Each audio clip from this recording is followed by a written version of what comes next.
What's going on? What's going on, Tenthut? We having some difficulties right now. Hold on. Give me a second. We need the intro.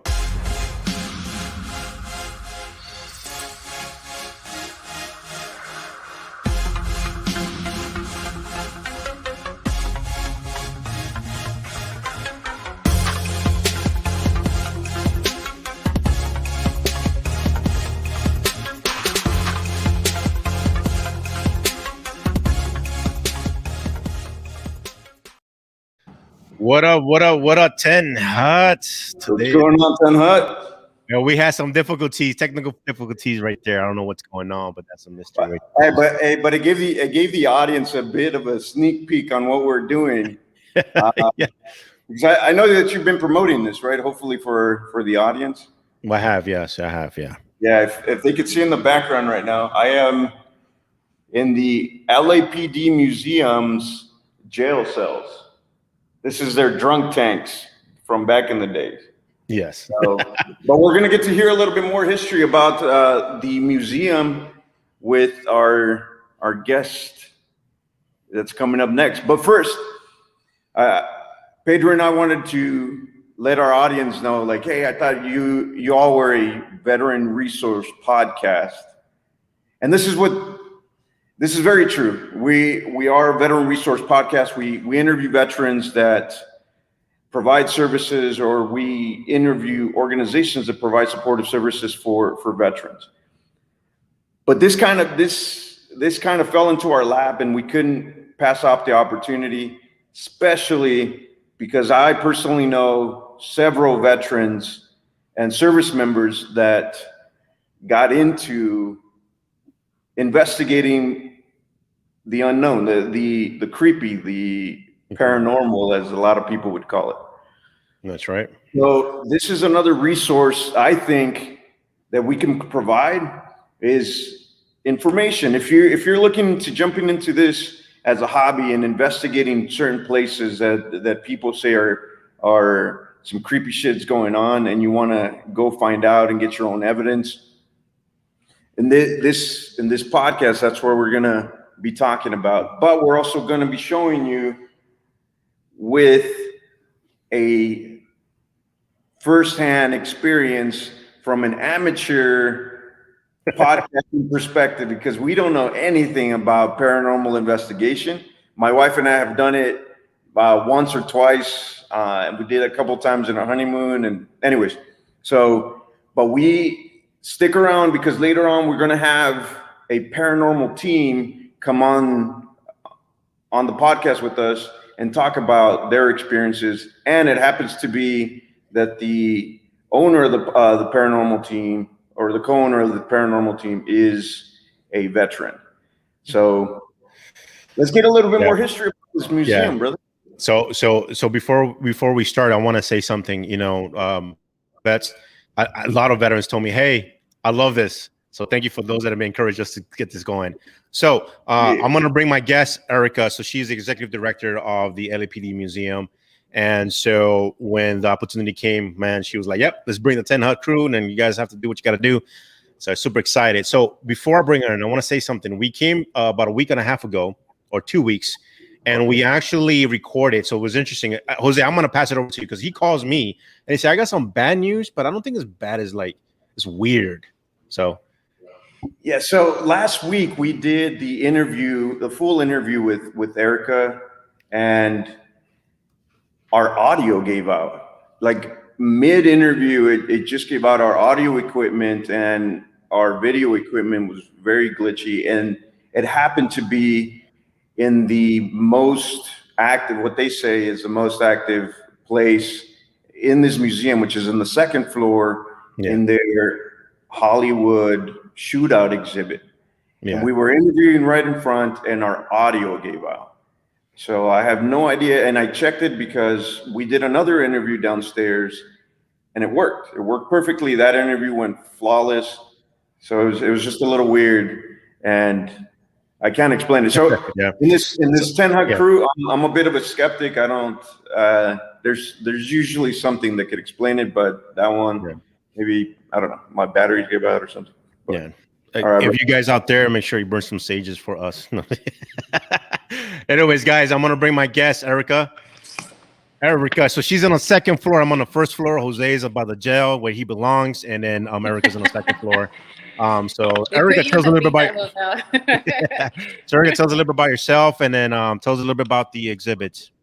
Hi, everyone. Welcome. We're so excited to have everybody, the Tenthut crew, and all the followers here at the LAPD Museum. Again, I'm the executive director, and I have my wonderful team, Misha Walden, Miss Lori, and Miss Debbie. They're here, my assistants for the Paranormal Day.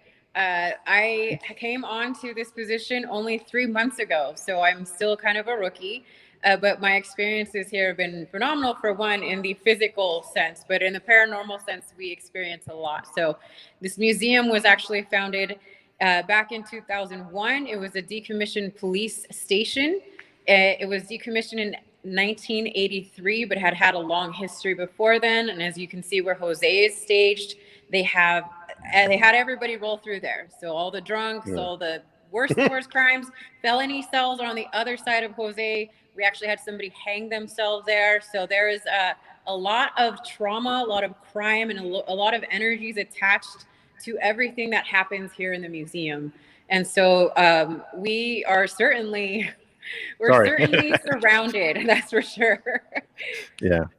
So tell us a little bit. I know. So one of the I'm gonna exit out of here real quick. So one of the exhibits that well, actually show us the exhibit, because I know one of your staff members just finished saying before we started the show that it turned. So is it there on that second floor? This is absolutely true. And this is one of our more wholesome and more family friendly exhibits. This is the Adam 12 exhibit. And the Adam 12 exhibit was really something of a show that was created to show the U.S. and show television viewers model policing, right? And so they wanted to show upstanding policemen protecting and serving their neighborhoods. And Kent McCord is one of our major donors here. This is his whole collection from him starring in Adam 12. Well, you can see this mannequin. As you can see this mannequin over here. Let me show you guys here. You can see him facing forward, right? Yeah. Okay. This guy was facing forward. He's now facing he's turned somehow. None of us have been in here to turn it. So he's facing the other direction. We don't know how that happened. No clue, because getting in here is a hell of a chore. And the only person who really gets in here is one of our board of directors, Ryan Cassidy. And he's the only one that goes in and adjusts those things. He hasn't been here in 3 weeks. So yes, that's something I know, because I saw that and I was like, man, what's going on here? So we're gonna be seeing some things tonight. So for sure. So that's just I'll be in the office. A little tidbit. Yeah. That's one of the things that I wanted to tell our audience is if they wanted to see what this place is like during complete darkness. And I know that some emergency lights come on after dark, but when it gets darker, we are going to go live again at 10 tonight. So if you guys want to come back, please tune in so that we can show you what we've experienced so far, and also if anything happens while we're filming live. So, but give us a little bit more history about the museum. When was it?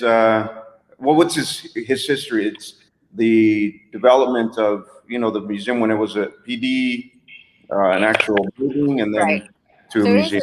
It was an active police station again from the early 1900s all the way up until 1983. This is the Northeast area, the Northeast Division of LAPD. And so it served Northeast LA for many, many years until it was decommissioned in 1983. And it was actually ravaged by flooding and damage and structural damage, some violence. We had looters, and all the bad things that could happen to this building happened in this building. So we had some officers that saw the value, ones that actually served as officers here in this station, saw the value of saving it and really rebuilding it and creating a museum that would highlight all of LAPD's wonderful history here. So a lot of their collections are here. Most of our collections, we have many, many items, including old uniforms, actual uniforms from officers. We have badges. We have guns, standard issue guns, showing the evolution of guns. But more importantly, we have many exhibits highlighting the major events that LAPD has been involved in. Some of our first rooms is the Sla Shootout, the Symbionese Liberation Army, that whole thing with Patty Hearst. We have a lot of the original items. We have her rifle. Then we have the Onion Field exhibit where 2 officers were actually kidnapped, conducting a traffic stop, and 1 subsequently murdered. And we have all of the original murder weapons. We have so much of the evidence from the court cases there. And then our most notorious is actually the North Hollywood Shootout room, which Pedro and Jose, you were both talking to the crew and the audience about. And these guys are right over here, and we'll get to them a little bit more later. Yeah. They're our most active guys, and they really enjoy wreaking havoc here. And so this was a major event in LAPD history. Yeah. So I can tell you guys that, when I first saw a preview before, when you made a video, hold on, I'm gonna put you, and so that I realized, I saw, I think in that room, it was that when someone said something like over here or something, I know there was like a voice there. There was no one in there, but right. You guys had the camera. So yeah, right. These are the things that we're going to be seeing. I mean, it's going to be awesome and fun. I have fun, awesome and fun. So tell us a little bit about the other room, and then I know you guys gotta go, but tell us a little bit about the other room, and then we'll just go from there. We said we were going to stick around, so. Oh, okay. No, all right, we're ready for some action. Yeah. I did bring my sage, so I have my cross on and everything, so I'm good. This is our Onion Field room, and this is one of our most treasured rooms because it's simply, again, a lot of our exhibits are intentional in showing the evolution of LAPD and how tactics have changed as field tactics for police officers.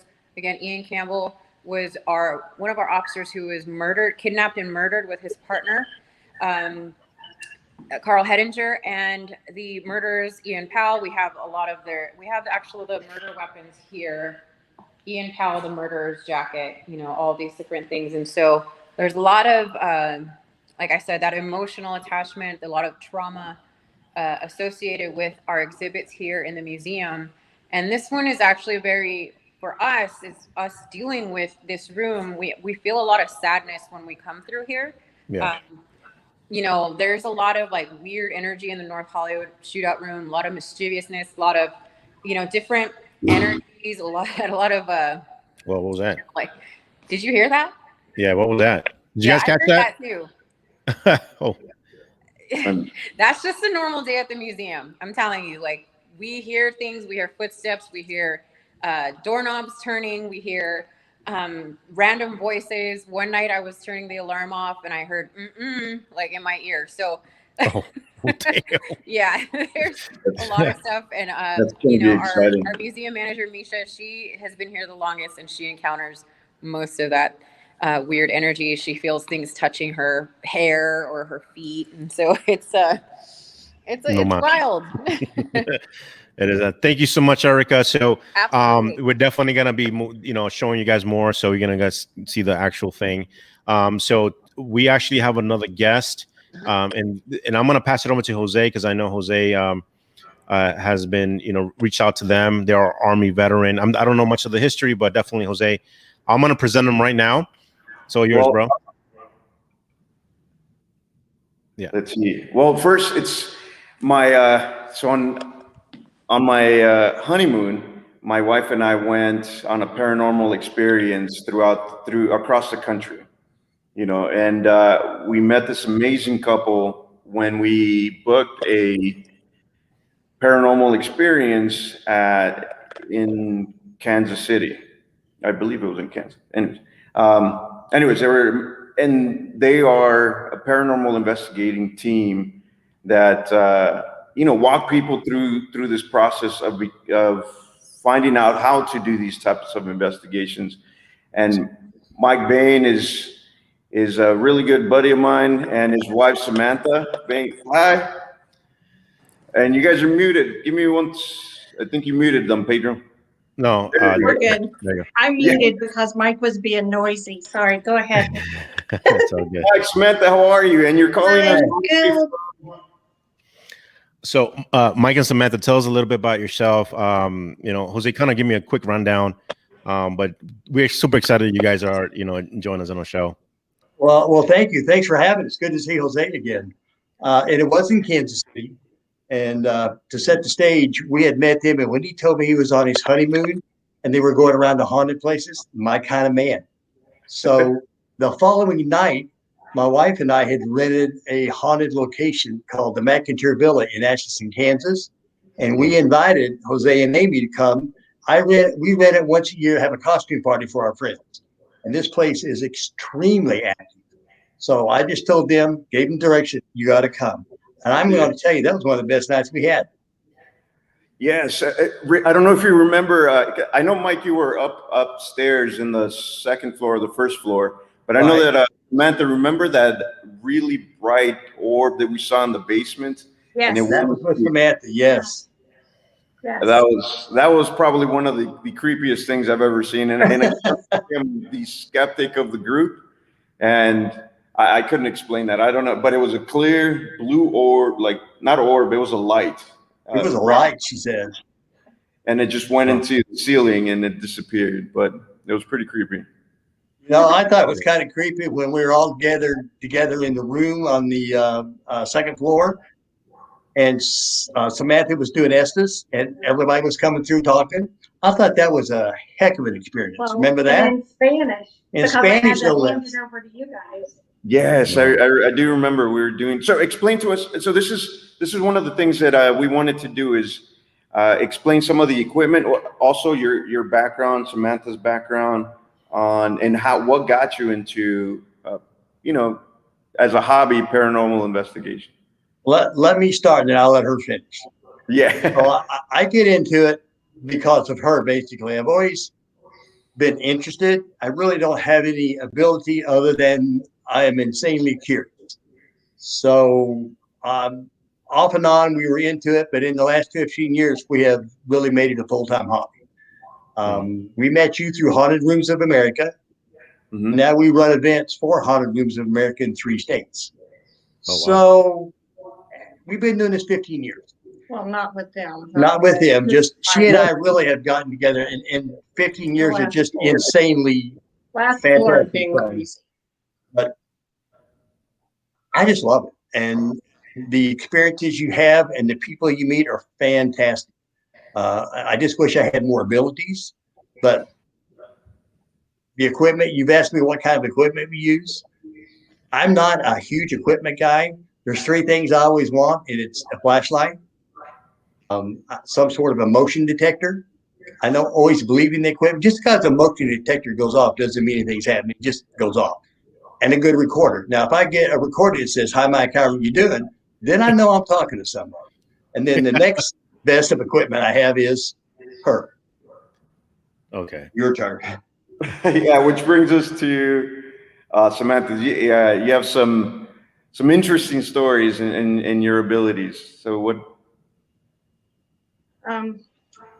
Geez, I don't know. I've been sensitive ever since I was a little girl, starting about 4 years old.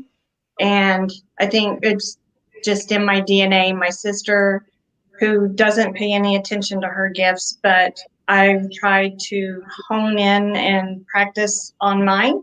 And I'm blessed with being able to see spirits and talk to them.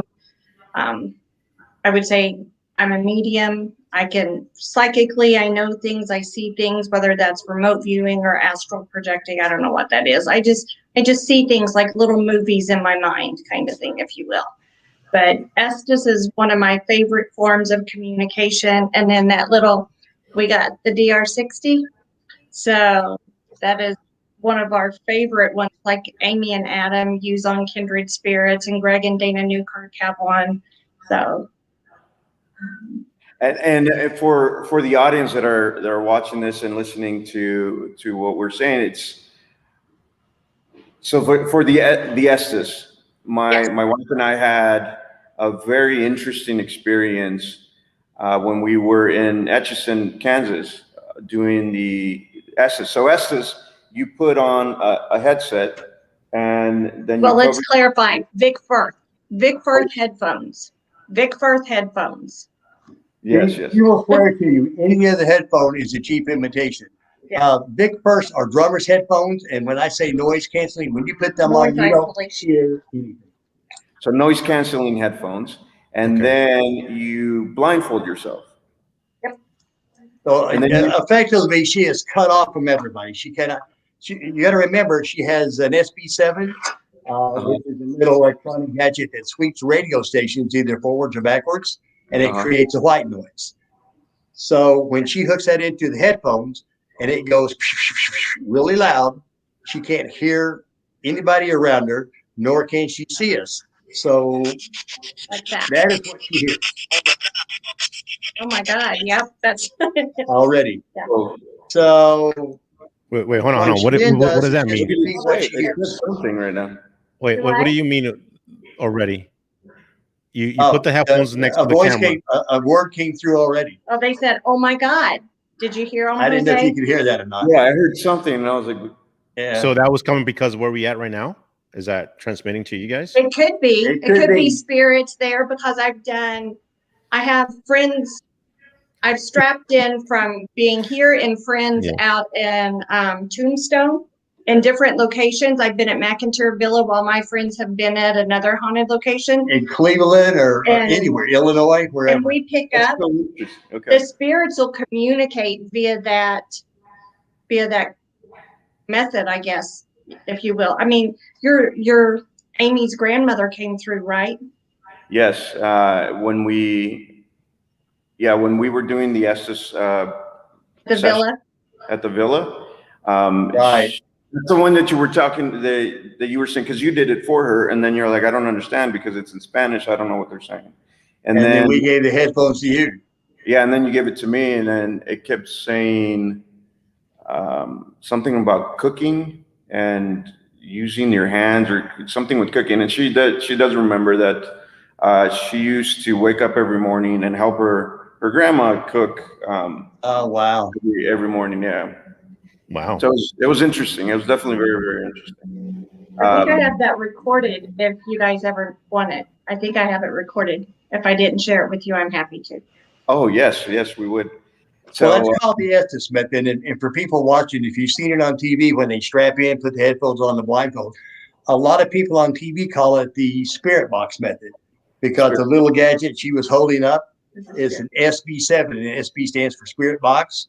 But the two guys who actually developed this process, they were in-house investigators at the Stanley Hotel in Colorado, and the Stanley Hotel is located in Estes Park, Colorado. They call it the Estes method. So they get a little upset when they see people on TV call it the spirit box method. So You want to give just their real names clear. a shout out to? Sure, it's I got Carl Pfeiffer and Connor Randall. Yeah. They are Awesome. just kids, Amazing guys. but they think outside the box, and it's a fantastic way. It's like doing an EVP session on steroids. Oh wow, that's awesome. No idea. And Jose can tell you that night was pretty fabulous because not only did she connect with some spirits, but all of a sudden when she starts saying, "Hey, I don't understand what you're saying," it's in Spanish, and then Jose and Amy take over. It was amazing. It was a great, fantastic night. it was a good session. Yeah. Wow. But so we miss it for the audience, especially. There is Tenthut. What Tenthut does is we provide answers in the direction as far as supportive services for veterans or service members separating from the military. And I know some of our audience would ask, why is Tenthut doing a paranormal investigation? And why are they bringing in a paranormal team? Well, Mike Bain is actually a veteran, sir, captain from the Army. Cool. So, cool. And I also know, and I'm sure Mike and Samantha know, a lot of other veterans and service members that have gotten into paranormal investigating or like it to the point where they do it as a hobby. So for our audience, this is why we're doing it. We are an informative podcast that, this is just a little bit more outside of the box than what normally Tenthut does, but we want to be outside of the box. And that's why we brought in Samantha and Mike to give us that information and that insight as to how to get into something like this. So what would be your first steps, Samantha and Mike? I would say sign up for your local events, because there's locations, even if you're having to rent out a location privately, or go if there's local paranormal teams that are holding events, then just buy a ticket and go. Get some exposure to it.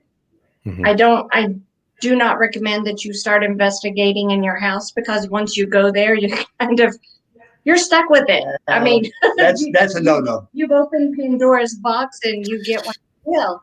Don't do it. So, yeah. And believe it, no matter where you're located, there's always paranormal teams that will put on an event, and the tickets can be as low as $20 to as high as 100.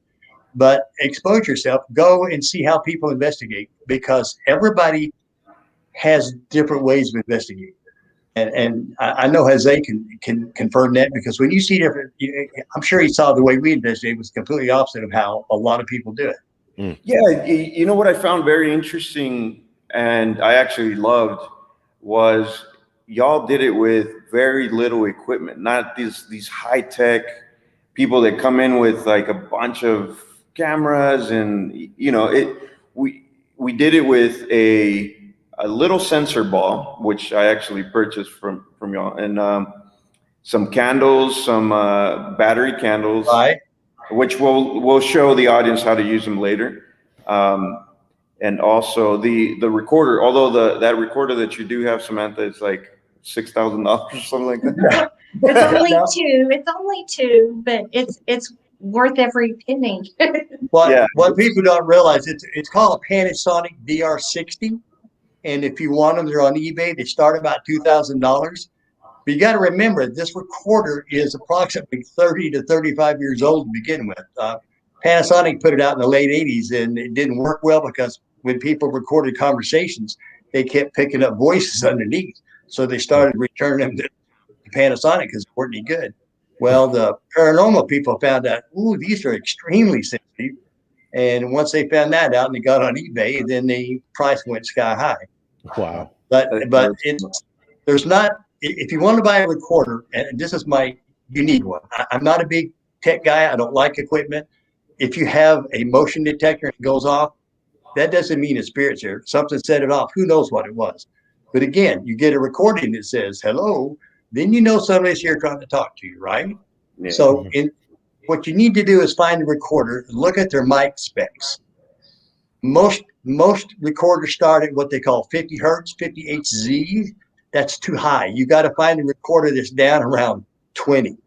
They're hard to find. There's two brands I've been investigating, and if I ever find which model do what I want it to do, I'll text you.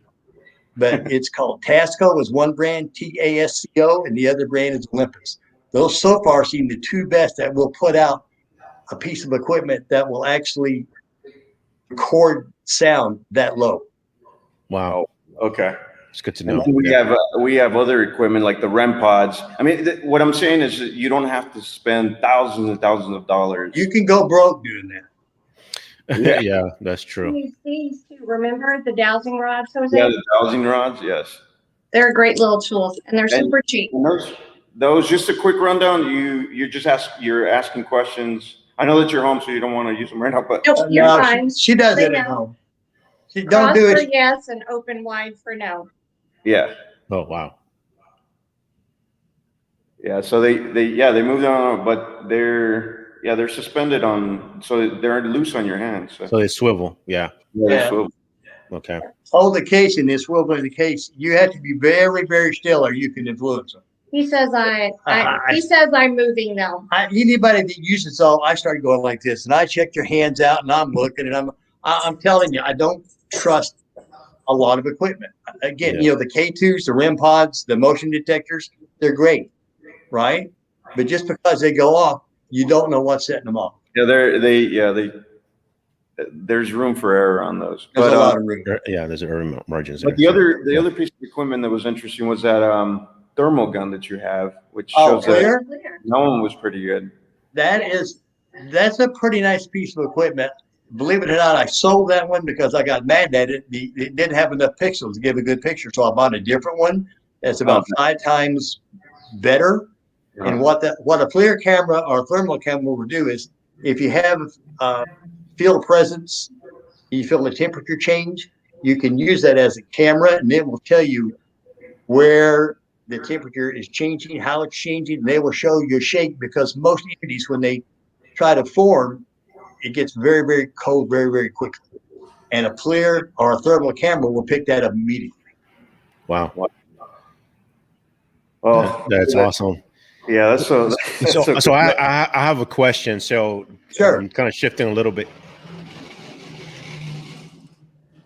As someone with a bike, I was like, the whole building was shaking. All right, so I'm like, okay.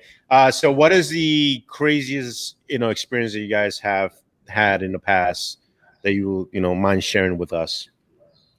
I'll go first. You better. You better. Okay. She has a lot more than I have. I have a whole bunch, but one of the most magnificent ones I had, we were on a Strange Escapes event, which is Amy Bruni's, her paranormal traveling events company, if you will. She picks a haunted location that you go to, spend the weekend, learn and listen to a bunch of speakers, be with a lot of like-minded people. But we were there was an event at Mackinac, on Mackinac Island, which is up in the UP.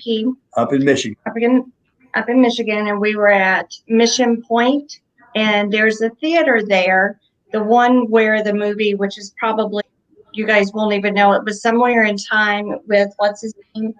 The guy who played Christopher Reeve and Jane Seymour. It was the movie Somewhere in Time. You can check it out.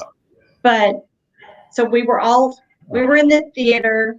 I say we were not. We had a day of events, night of ghost hunting, and then me and 3 of my friends were up in the balcony. Wait, ask me where I was. You were at the bar. I was at the bar. I was at the bar with Amy. Yeah. But I was in the balcony with 3 of my friends, and I'm happy to play it for you. But we were sitting there. It's midnight. They have a talent show for the workers that come over from Jamaica. I think they bring them over on a boat, and they work there for the summer months, and then they go back home. But they were having a talent show, and someone was playing on the piano. All of a sudden, you hear, there's no lights on, just the light over the piano, off stage right. We're facing the stage, and it's off stage right. You weren't in there. She's up in a balcony, though. I've been there many times. Up in a balcony. It's a huge auditorium, and it's dark. It's very dark. It's a theater. It's very dark, and nobody's there. Well, somebody was back there playing the piano, and then they leave, and the only light on is the exit lights, and that one over the piano. And me and my friends are sitting there just waiting for something to happen, and you hear this angelic voice start singing, and this black silhouette, like in a Victorian outfit, all black, just floats. I'm getting goosebumps just talking about her. But she comes floating out from behind stage right. She comes down and walks down the steps, or glides. She didn't walk. Glides down the stairs, comes up underneath the aisle, singing the entire time. Do you want to hear the song? Yes. I can play it for you. We're not going to get hypnotized or something, right? Our K2s were going off like crazy, and we were just like, I apologize in advance. I know you have a family show, but I say OSHIT, just so you know. Now keep in mind, we tried to debunk this over and over. The paranormal team that runs the whole place on Mackinac Island, it said it's the best EVP. It's the holy grail of EVPs. They can't debunk it because nobody sounds like this on the entire island. Nobody. But the lady that used to sing there, that was an opera singer, her name is Mary, and she's the only one that has a voice that sounds like this. And so I'll put it up. She's passed. Well, yeah. So you guys ready? And I'll play it for you. Absolutely. Yeah, I'm gonna mute myself just so that background doesn't come.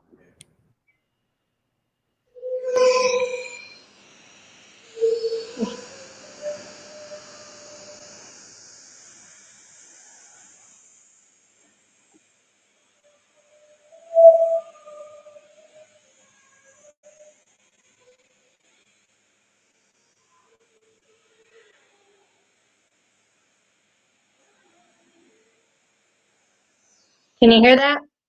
Yeah, we heard. Yeah, we heard a lot of it, and it does sound.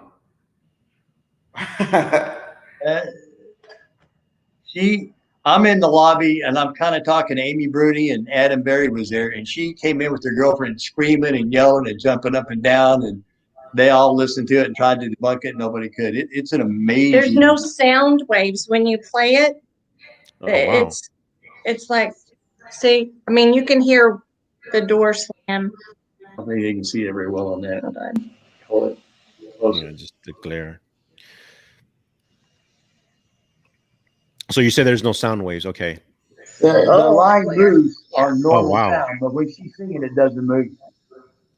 So It was the door slam. So wow. That was me grabbing my phone.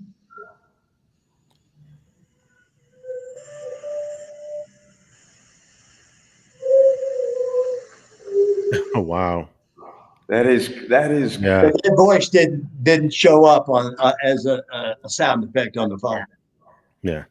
Yet it's as clear as a bell when you play it. Yeah. Mackinac Island is a It's a great magical place. place. It is. But it's limestone, and it's what Body of water. It's built on limestone. It's built on. It used to be an Indian reservation, an Indian camp, and a lot of deaths occurred on that island. that was probably one of my most unbelievable experiences. I mean, in the list of them. I will give you just a quick 30. For me, I don't get nervous. I don't get excited. I don't get scared. Of all the places I've ever been, the one that I have been the most nervous in was Waverly Institute, Louisville, Kentucky. Waverly Hills. That place is just creepy. I don't care what. It's huge. I mean, literally, it's the biggest place I've ever seen. But it's the only time I've ever walked backwards, leaving that place, making sure nobody was trailing behind me, because it sounded like it was. And it's just There's a creepy crawling on the. Oh, it's crawling on the ceiling. it's a place that'll give you just goosebumps. Wow. This is coming from an Army veteran. If I'd had my weapon of choice, that thing would have been dead. I'd have shot everything inside, even though I couldn't see it. It was a feeling I was being watched. Yes. Yeah, If I'm not mistaken, you were an infantry officer, right? I was no, I called in fire. I was a forward observer.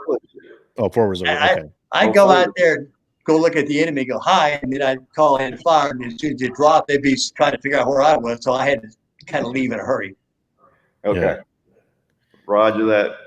All right. I love the Army. I would for all you guys, I love the Army. It made me grow up. I was a wild child, didn't know what I was doing, and those years I spent in the Army were probably the best of my life. It gave me a sense of purpose and a sense of direction. Oh. Plus, I like. I'm Plus, I like. over here. Plus, I like to give orders. Yes. Awesome.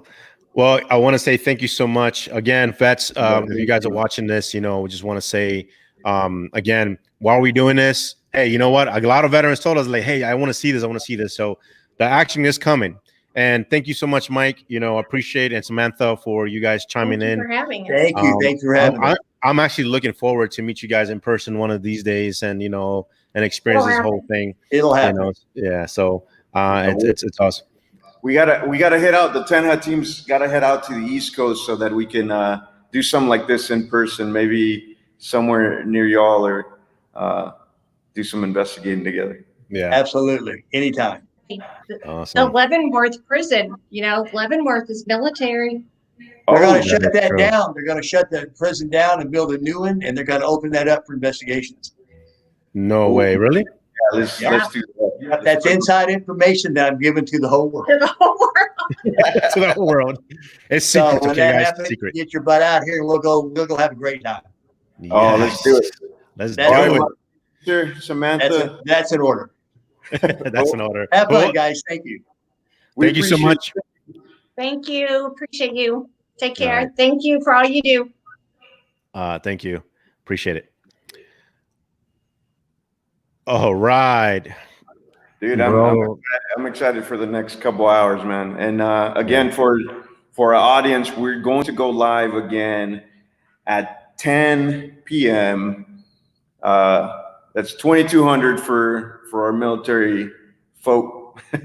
So tune in, see what we've picked up, see what we can pick up live, but let's do this. Yeah. So guys, check this out, right? So I know most of you guys are probably like, you know, watching Netflix at nighttime. Don't watch Netflix. Watch this.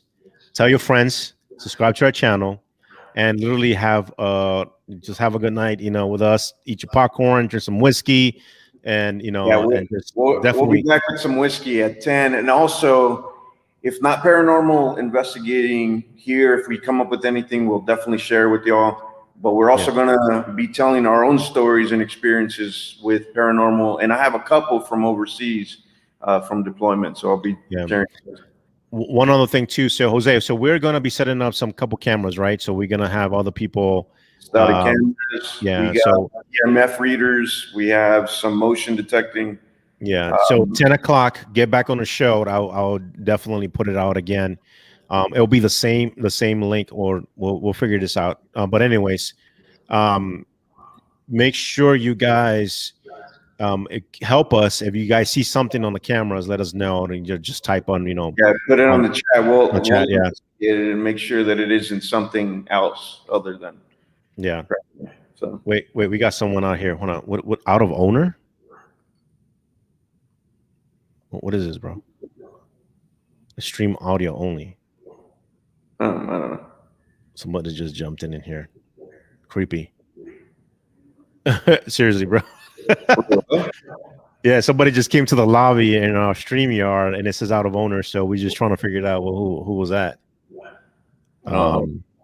That's scary. Which the audience.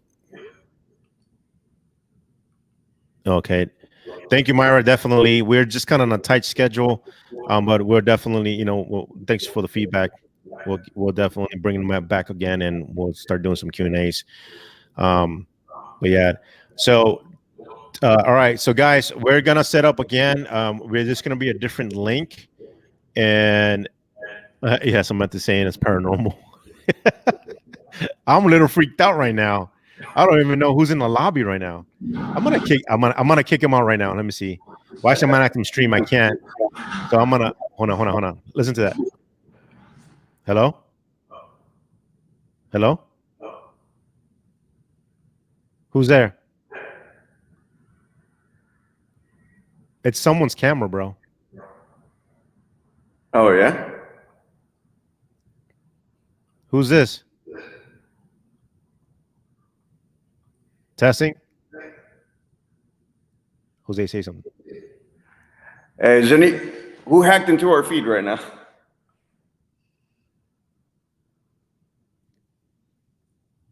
You can hear me, right? Yeah, hold on. This is creepy right now. Holy crap, dude. Hold on. I'm gonna mute myself real quick.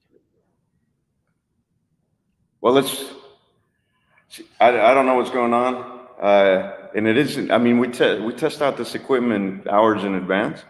And I did the interview with the director of the museum last week, like I mentioned, and I know that I tested the equipment. I know that, so we caught some audio and some video, but not from the second floor, not too much, but from the first floor. Anyways, it's insane. And I can't explain it. And like I said, I'm a bit of a skeptic. If I can explain it and figure it out, I will.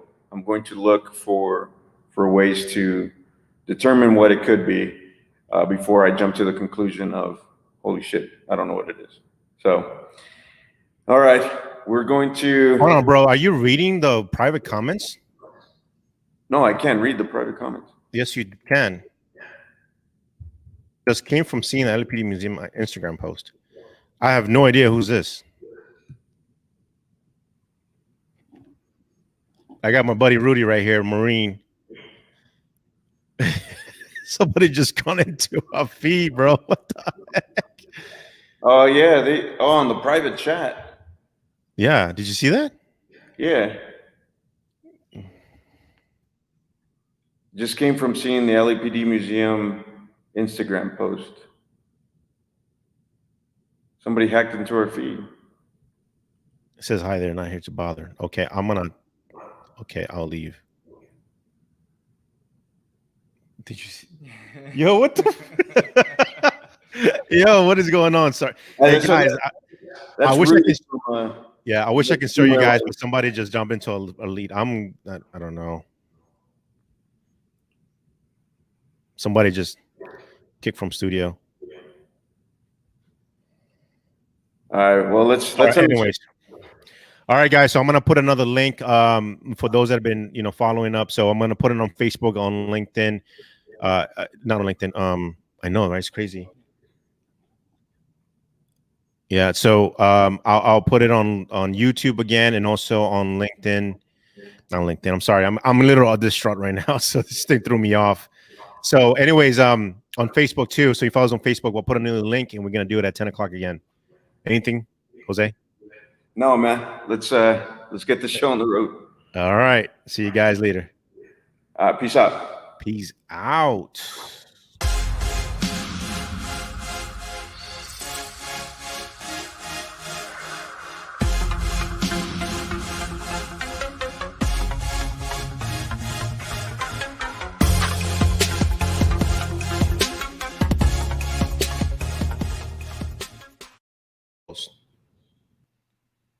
But in order for you to get into our stuff, you have to be but that's fucking weird, man.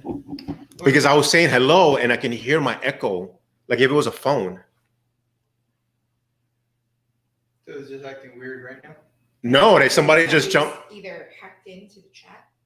No, like somebody just came into the chat, into our lobby. So the way I do it is I get people to to get in, but for some reason they had our actual link. Yeah, that like seriously, and I'm like freaking out right now. Seriously, because I was like, hi, not here to bother. Just came from seeing LAPD Museum Instagram post. But I was like, how the heck are you able to get in? Is there a link? No. Did you read that shit, bro? Yeah, I read it after. And then it says here, okay, I'll leave. Just click on link. My bad. Is there a link on it? Is Erica here? Who's upstairs? I think they're all Hello? downstairs. Yeah.